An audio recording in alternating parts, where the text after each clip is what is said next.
দোকানে চলছে বেচাকেনা, পণ্য বেচা বিক্রি কিংবা লেনদেন চালাচ্ছেন এক যুবক। এটি সাধারণ একটি চিত্র হলেও চট্টগ্রামের ১৬শহর রেল স্টেশনের এই দোকানের ক্ষেত্রে তা মোটেই স্বাভাবিক নয়।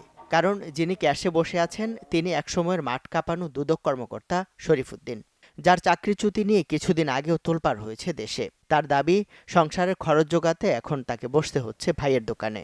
আমি একজন গেজেটেড অফিসার, আমাকে গার্মেন্টস কর্মীর মতো চাকরি থেকে আউট করা হয়েছে। গার্মেন্টস কর্মীকে যেভাবে আউট করে আমাকে সেভাবে আউট করা হয়েছে। কাজের মেয়েকে তো এভাবে আউট করে না। আমাকে বিকাল ৩টা বাজে ৩:০৫ আমাকে এক্সচেঞ্জ করে আমার থেকে আমার আইডি কার্ড ছিনে নিয়েছে বলতে পারি। আমার কোনো নথি ছিল না, আমার তো লিখিত নিয়েছে, আমার তো নথি নেই।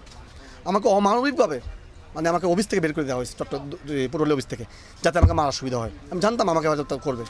আমি সাথে বাথরুমে বসে আমি ট্যাপ ছেড়ে দিয়ে আধা ঘন্টা বীর থেকে পুষবে আমি কাঁদছি।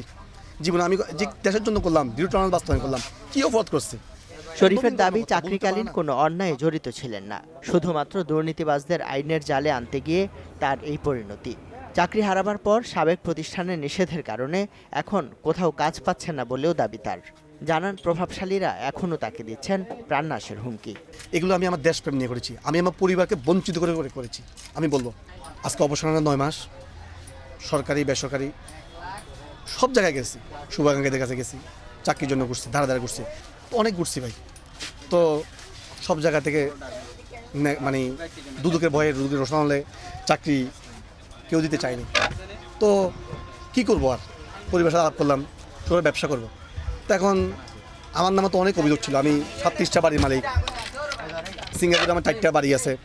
তো এগুলো কই, এগুলো তো আজকে দুদক অনেক তদন্ত করছে আমার বিরুদ্ধে। যে পরিমাণ সময় নষ্ট করছে বলা যাবে না।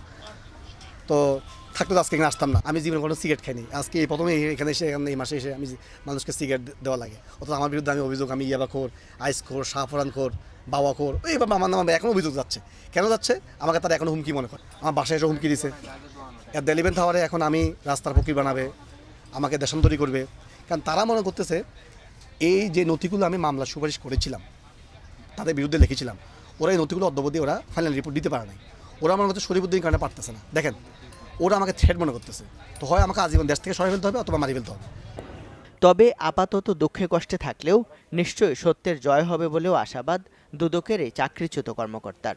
আব্বার পেনশন টাকা, আমার ভেটেরিনারিতে চাকরি, আমার ওয়াইফের যে গয়না, সে গয়না বিক্রি, ডিপিএস ভেঙে আমি কারো কাছ থেকে 1 টাকা ঋণ করিনি। আমি করবো না ঋণ, আমি মারা যাবো, আমি তাও ঋণ খাবো না। আমি দেশান্তরী হব না। আমি অলরেডি পিএইচডি বা এমএস করার জন্য অফার পাইছি বিদেশে, আমি যাব না।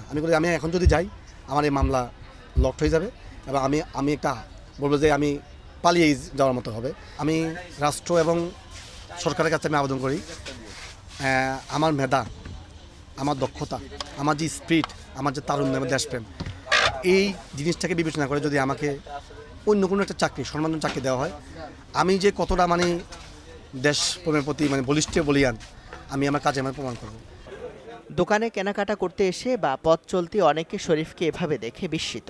এবং সে তো এই জায়গাটা ডিজার্ভ করে না। সে যেখানে ছিল সেই জায়গাটাই তার জন্য প্রপার জায়গা, প্লেস। একজন ভালো লোক যদি এখানে বসে আমাদের কাছে খারাপ লাগবে, কেননা উনি একটা ভালো পজিশনে ছিল। পজিশনটা যদি আবার ফিরে পায় সেটাই আমরা চাই। বহু আলোচিত ও চাঞ্চল্যকর দুর্নীতির অনুসন্ধানকারী শরীফ ছিলেন দুদকের উপসহকারী পরিচালক। কাজ করেছেন দুদকের চট্টগ্রাম সহ বিভিন্ন ইউনিটে। শৃঙ্খলা ভঙ্গসহ কয়েকটি অভিযোগে গত ফেব্রুয়ারিতে তাকে চাকরিচ্যুত করে দুদক। এরপর আবেদন করেও তা ফেরত পাননি। ইমদাদুল হক, চ্যানেল 24, চট্টগ্রাম।